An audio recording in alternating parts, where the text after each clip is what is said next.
Então nós vamos estudar durante esse trimestre a carta do apóstolo Paulo aos Efésios e vamos estudar detalhadamente aí esses vários assuntos, né, que tem na carta. É claro que nós vamos estudar toda a carta do apóstolo Paulo aos Efésios em apenas 3 meses aí, né, usando apenas aí os domingos. Não dá tempo mesmo, né? Nós poderíamos ficar, por exemplo, todo esse trimestre estudando apenas o capítulo 1. Mesmo assim, a gente não daria conta de estudar tanta coisa que tem aí em um capítulo só. Mas nós vamos ver que o comentarista, né, o pastor Douglas Batista, escreveu aí pelo menos aí um resumo, né, para a gente entender mais ou menos aí o que Paulo queria com os Efésios ao escrever essa carta a eles. A introdução da lição diz assim: a Epístola aos Hebreus é denominada de a coroa dos escritos de Paulo e ainda de a rainha das epístolas.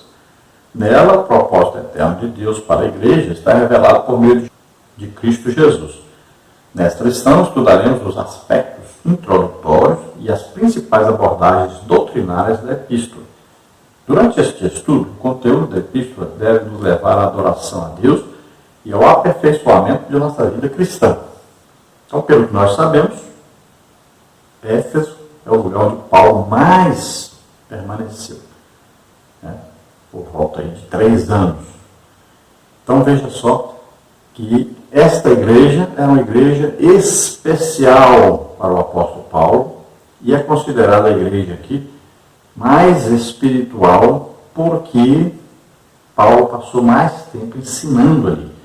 Então, esses crentes dali eram crentes que tinham maior conhecimento de Jesus Cristo do que as outras igrejas.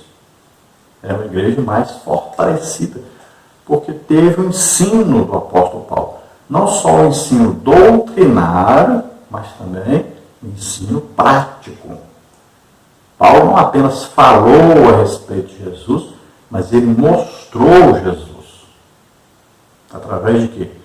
Sinais, prodígios, maravilhas. Foram muitos milagres realizados ali. E foram tantos que algumas pessoas, como Paulo estava muito ocupado, pegavam os lenços e aventais de Paulo e levavam aos doentes, e os doentes eram curados. Ali também que aconteceu um fato inédito, né? Pessoas que mexiam com artes mágicas, que tinham livros caríssimos, mas muito caros mesmo, queimaram seus livros em praça pública, depois de se converterem a Jesus Cristo. Um fato que chamou a atenção de todos. E ali também aconteceu um fato que nunca havia acontecido em lugar nenhum, de reunir uma multidão ali, provavelmente umas 40 mil pessoas, gritando, né, ali, a sua idolatria, a rainha dos Efésios, a deusa dos Efésios, né, Diana.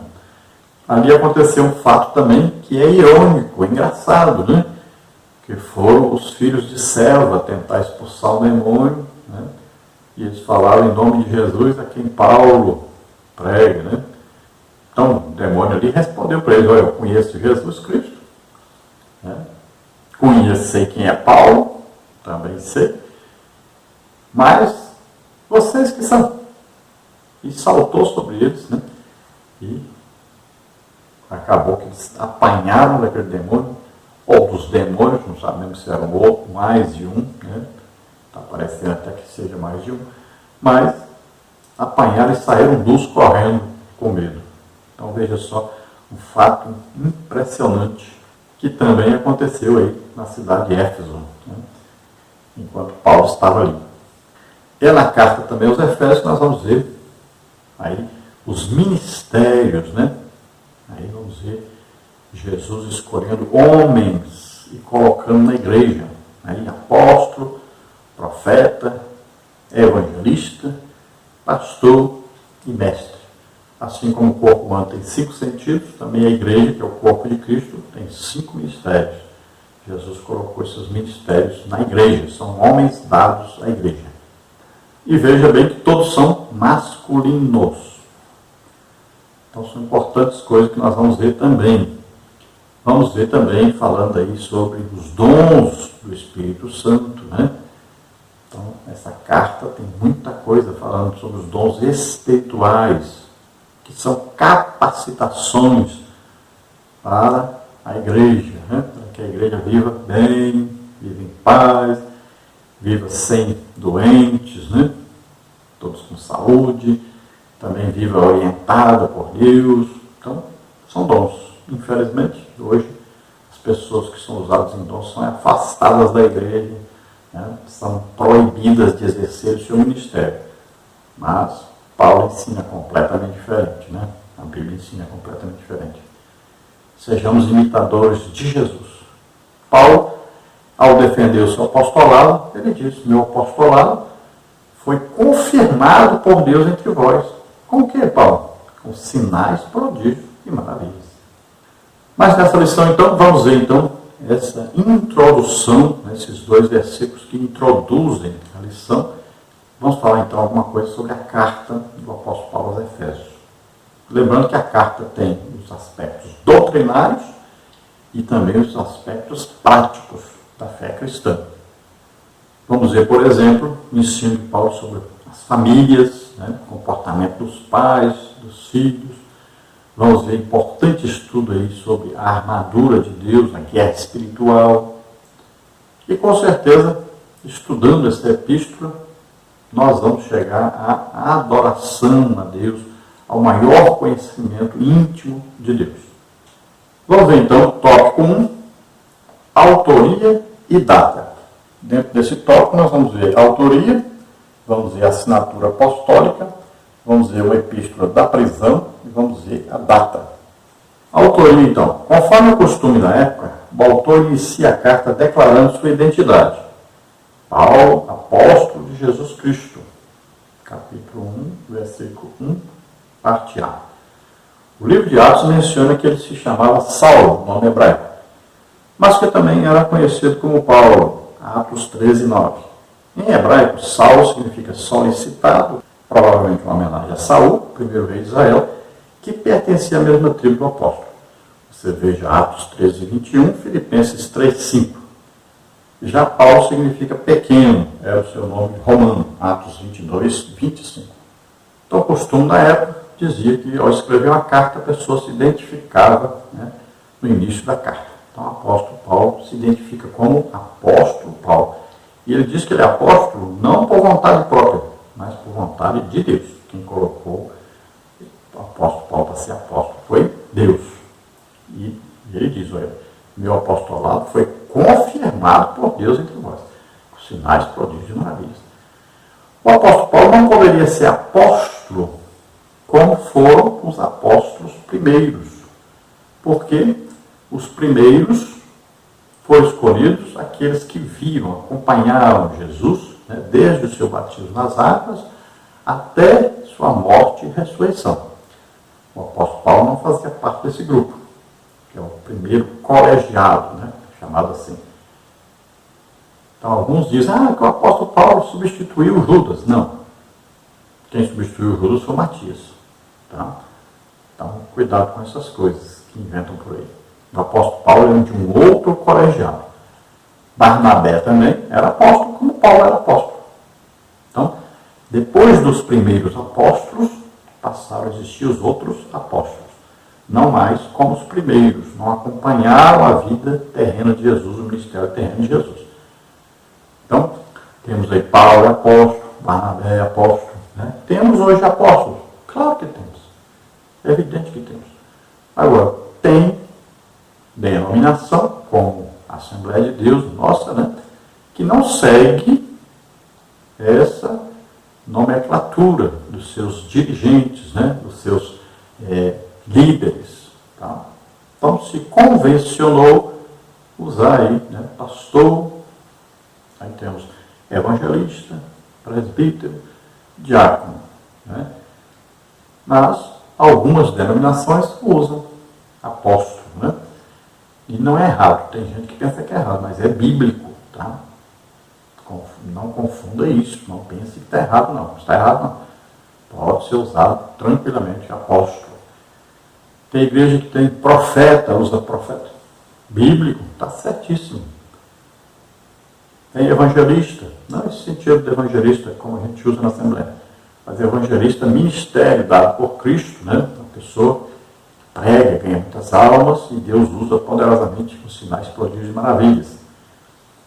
Temos aí pastor, aí nós já conhecemos mais, né? Esse ministério pastor, Assembleia de Deus, que é um organizador, na verdade, né? A Assembleia de Deus usa tanto o pastor como aquele apóstolo, que antes abria trabalho, né?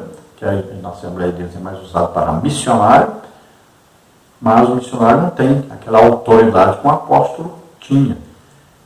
Paulo abria igreja, mas ele tinha um ministério apóstolo, né? E era uma autoridade. Não é como os missionários. Então, o missionário não pode ser chamado de apóstolo por causa disso. Ele não tem essa autoridade que o apóstolo tinha na igreja, no início da igreja. E temos aí o mestre, né? Que é aquele que ensina a palavra de Deus. Dentro da área ministerial, o mestre é um ministro, assim como o pastor é ministro, assim como o profeta é ministro, assim como o evangelista é ministro, assim como o apóstolo é ministro. Então ele é um ministro. A igreja devia funcionar com esses 5 ministérios bem definidos. Tá? Então, ali um apóstolo, uma liderança que organiza, né, abrir a igreja, a organização de todas as igrejas. Tem ali um profeta, que é aquele homem que traz uma mensagem. Geralmente ele pode trazer uma mensagem do futuro, que vai acontecer no futuro, ou pode trazer a revelação de algo oculto. Tem um profeta. Existe também o evangelista, aquele que faz então as cruzadas evangelísticas, que organiza a evangelização da igreja, que é um homem muito usado também em milagres, né, e ganha muitas almas. Aí tem o pastor, que é o organizador da igreja local, dos cultos, né?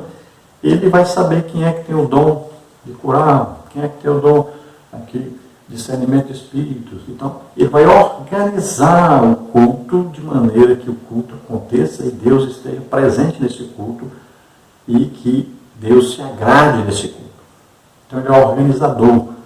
Tanto ele é organizador da igreja local, como dos cultos. Então, ele tem a visão dos ministérios para poder colocar cada um no seu lugar para que a igreja cresça e desenvolva. E tem o mestre, que é aquele que exclusivamente se dedica ao estudo, ao ensino da palavra de Deus. Agora, esse mestre ministério também é um homem usado por Deus em sinais, prodígios e maravilhas. Assim que é biblicamente. Né? Nós podemos ver aí que Pedro ensinava, Paulo ensinava. Né? Então, tinha o quê? Um dom do Espírito Santo que auxiliava o seu ministério. Então, mestre aqui não é apenas um professor de escola bíblica dominical, mas é um ministério respeitado na igreja, assim como o pastor é respeitado, o profeta é respeitado, o evangelista é respeitado, o apóstolo é respeitado. Então, é ministério dado por Deus a um homem na igreja. Os ministérios são equipados com dons do Espírito Santo que confirmam que é Deus que escolheu esses ministérios. Então, se você vê uma pessoa que pode até ter uma aptidão para certa coisa na igreja, ou para o ensino, ou para a pregação, uma coisa, mas se ele não tiver um dom do Espírito Santo, ele não foi confirmado ainda por Deus para esse ministério. Porque Deus, ele autentica o ministério. Veja bem, o apóstolo Paulo disse, o meu apostolado foi então autenticado, confirmado, né, mostrado por Deus entre vocês com o quê? Com sinais, prodígios e maravilhas. Então é muito simples isso, né? Olha lá, Marcos 16 diz que os discípulos, apóstolos, saíram pregando e Deus confirmava a pregação deles com sinais, prodígios e maravilhas. Olha, Jesus, varão aprovado por Deus entre vós com o quê? Com sinais, prodígios e maravilhas. Deus mostra quem ele escolhe. Com que? Sinais, prodígios e maravilhas. Então o apóstolo Paulo, antes, era chamado Saulo quando estava se dedicando exclusivamente aos judeus. É o nome, então, mesmo nome do rei Saul, que era da tribo de Benjamim, assim como Paulo também é da tribo de Benjamim. Paulo é fariseu, descendente de judeu, seu pai era judeu legítimo, E ele não comprou o seu título de cidadão romano. Ele tinha o título porque nasceu numa província romana. Então, Saulo, nome hebraico. E Paulo era conhecido no mundo gentílico, que é o que? Formado por gregos e romanos, principalmente. Então, ele era conhecido aí como Paulo. E o nome Paulo significa pequeno. Né? Lembrando que os romanos falavam latim. Então, exatamente esse nome Paulo vem do latim. Subtópico 2, a assinatura apostólica. Nas 13 cartas de sua autoria, o apóstolo se identifica como Paulo, nunca como Saulo. Provavelmente por considerar o nome mais apropriado para evangelizar o mundo gentílico. Romanos 11:13. Outro detalhe relevante é a reivindicação de sua autoridade apostólica com a ressalva pela vontade de Deus. Efésios 1:1. Isto é, não escolhido por homens. Gálatas 1:1.